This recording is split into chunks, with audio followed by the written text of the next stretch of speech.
Es un placer estar con ustedes nuevamente, amables oyentes, en este su programa Diálogo Bíblico. Muy bienvenidos a estas audiciones. Con ustedes, el pastor Millán, y que les habla Raúl Medina. Gracias. Recuerden que estamos viendo los ritmos del descanso, esta constante, y ahora viene el mandato de descansar. Dios dice que nos manda a descansar. Estamos hechos en un ritmo, en un ciclo, y cuando ese ciclo se rompe, el ser humano no solamente entra en problemas psíquicos, sino físicos, efectivamente. Sí. Así que vamos a ver qué es lo que dice esto en Génesis 2:3, qué es lo que dice. Y bendijo Dios el día séptimo y lo santificó porque en él reposó de toda la obra que había hecho en la creación. ¿Qué te parece? Sí, bueno, lamentablemente el pecado entró en este mundo y cambió todo. Ya no hubo una relación directa con Dios como era el deseo divino, ¿no es cierto? ¿Y qué es lo que ocurre después? Bueno, partos dolorosos, ansiedades, relaciones muy frágiles, familias disfuncionales, toda una letanía de infortunios, ¿no es cierto? Por lo tanto, muchos años después, uno observa en el relato bíblico, cuando Dios libera a sus hijos de la esclavitud de Egipto, les vuelve a recordar este día especial, porque se había perdido en Egipto. Y claro, era uno de los objetivos de Faraón también, no solamente azotarlos, darle trabajo duro, eliminar a los primogénitos, sino también que olvidaran su religión y a su Dios. Y precisamente Dios los sacó de allí. Fue una operación rescate, no fue una revolución social, como algunos autores mencionan, sino que fue un acto poderoso de Dios de dar libertad a sus hijos para que vayan al desierto y lo adoren, ¿ya? Entonces, justamente, bueno, después de 400 años de esclavitud, mucha distorsión, ¿no es cierto?, en la mente, en el espíritu de la gente. Y en ese contexto uno entiende que el problema es que nosotros somos demasiado apasionados con las cosas malas y poco apasionados con las cosas buenas, ¿no es cierto? Hay ciertas cosas que son duras de morir, y lo ve uno en el Éxodo, cómo ellos añoraban todavía volver a Egipto, y lo único que les daba a Egipto eran tumbas, nada más, ¿no es cierto? Pero ellos, acostumbrados a ciertas cosas, habían olvidado las cosas buenas, y Dios les recuerda algo muy bueno: hay momento para trabajar y también un momento para descansar la mente y el cuerpo adorando al Señor. Estoy pensando en ese Egipto, ¿no es cierto? Quizás ellos no descansaban nunca. Uh-huh. Eran hombres que trabajaban todos los días y a ese ritmo se desgastaba, y me imagino el nivel de muertes que había. Es una cuestión terrible pensar cómo los trataban. Claro. Y cuando uno los ve reclamando de volver, no lo entiende, ¿te fijas? Pero a veces el ser humano es así. Sí. Quiere volver atrás Sí. Fíjate que nosotros hemos leído Génesis 2:3, los inicios de la humanidad, donde está el sábado. El sábado está íntimamente unido con la creación.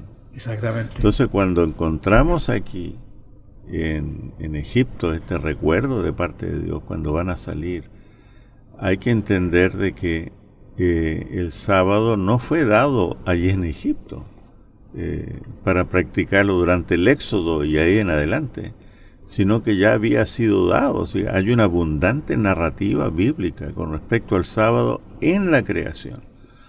Aquí en la salida de Egipto hay una reiteración de algo que se había diluido, se había perdido. Por lo tanto, aquí hay importantes lecciones que pueden ser obtenidas cuando consideramos el sábado a la luz de la creación y no meramente aquí a la luz de lo que estamos narrando. Es decir, el sábado no fue instituido, no se instauró con un mandamiento, ¿ya? El cuarto mandamiento, no. Simplemente fue puesto por escrito, algo que ya se conocía a través del tiempo. Pero tengamos cuidado que hay algunos hermanos adventistas que hacen aparecer, que hacen, digamos, levantan el sábado en base a Éxodo 20. Debiéramos hacerlo con Génesis, no con Éxodo, ¿ya? Siendo fieles a la narrativa divina y al plan divino. Cuando uno mira, fíjate, justamente cuando uno mira el sábado en Génesis y lo mira en Éxodo agrega una palabra que es muy importante, dice acuérdate. Y cuando alguien dice acuérdate, quiere decir que algo que existía, que no te vas a acordar de algo que no existe. Por ejemplo, a lo mejor te dicen por ahí acuérdate de tu cumpleaños, acuérdate de tu día de tu matrimonio. De aniversario de matrimonio ahora en agosto. ¿Viste? Entonces no está presente. Entonces de repente una persona dice acuérdate de esto. Significa que era presente. Por lo tanto, falsamente podríamos decir que se intabra para los judíos, incluso agregan esta palabra, ¿no es cierto?, en Éxodo para el sábado como una institución, cuando esta existía y era parte de la creación. Eso es muy importante que tú dijiste ahí, es parte de la creación el sábado. Sí. No termina la creación el sexto día, termina con el sábado, es un espacio de tiempo que no tiene otra razón de ser, incluso uno puede buscar los meses, los años, tienen un ciclo, pero ¿y la semana?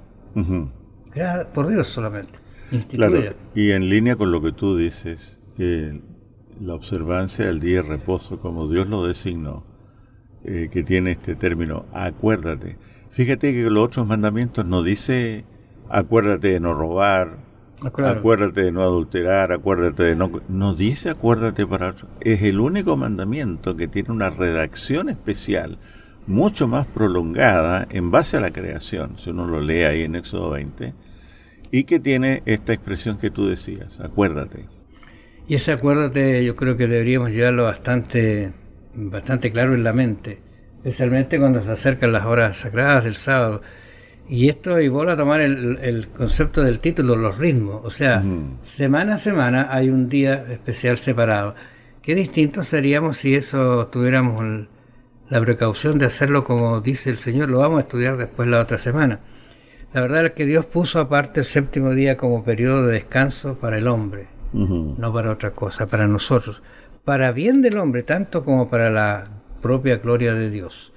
Y en eso es importante porque de alguna manera estamos mostrando que hay un Dios, que hay un ser humano creado, que hay una creación, o sea, hay una serie de seguidillas de cosas que aparecen, como en algún momento nosotros, y tú comentabas el hecho de que si tú sacas el Génesis se nos acaba toda la salvación. Bueno, precisamente lo que el Señor nos está diciendo, acuérdate de tu origen.